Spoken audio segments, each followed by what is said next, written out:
The Acts of the Apostles, chapter 25.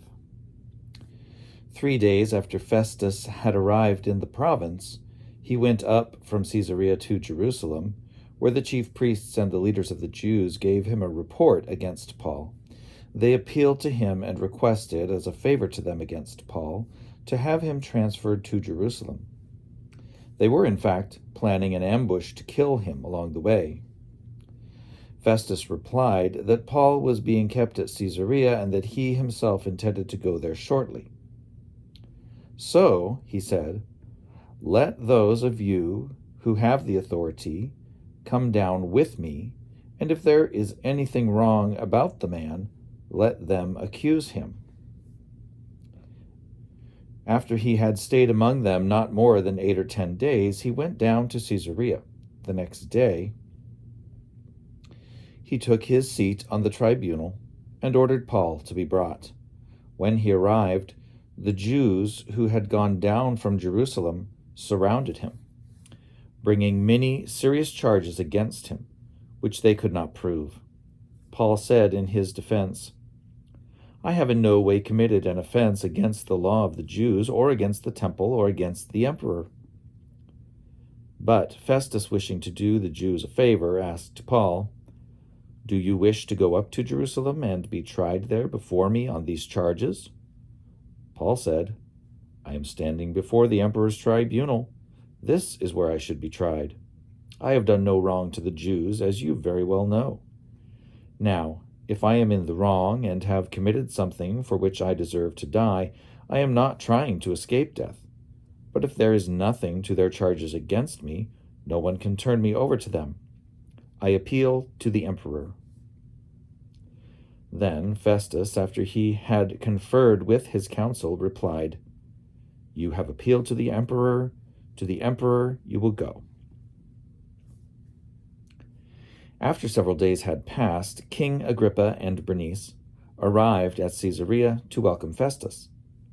Since they were staying there several days, Festus laid Paul's case before the king, saying, There is a man here who was left in prison by Felix.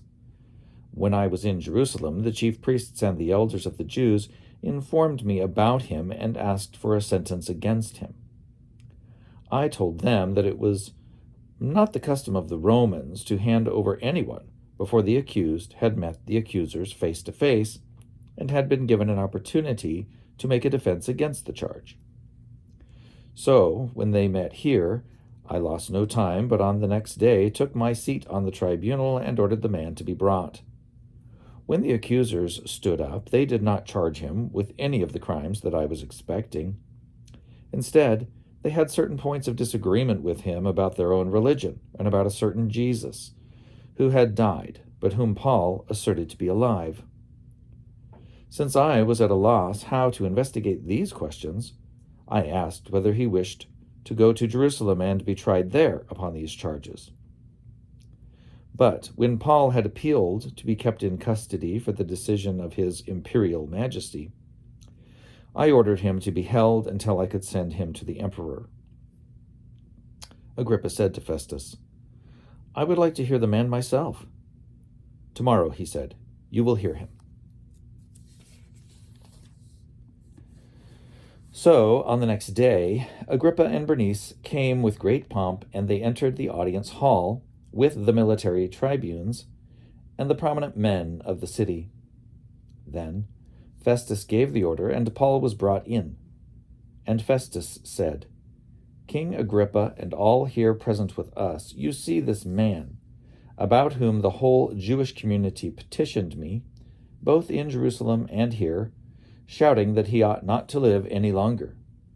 But I found that he had done nothing deserving death, and when he appealed to his imperial majesty, I decided to send him. But I have nothing definite to write to our sovereign about him. Therefore, I have brought him before all of you, and especially before you, King Agrippa, so that after we have examined him, I may have something to write. For it seems to me unreasonable to send a prisoner without indicating the charges against him.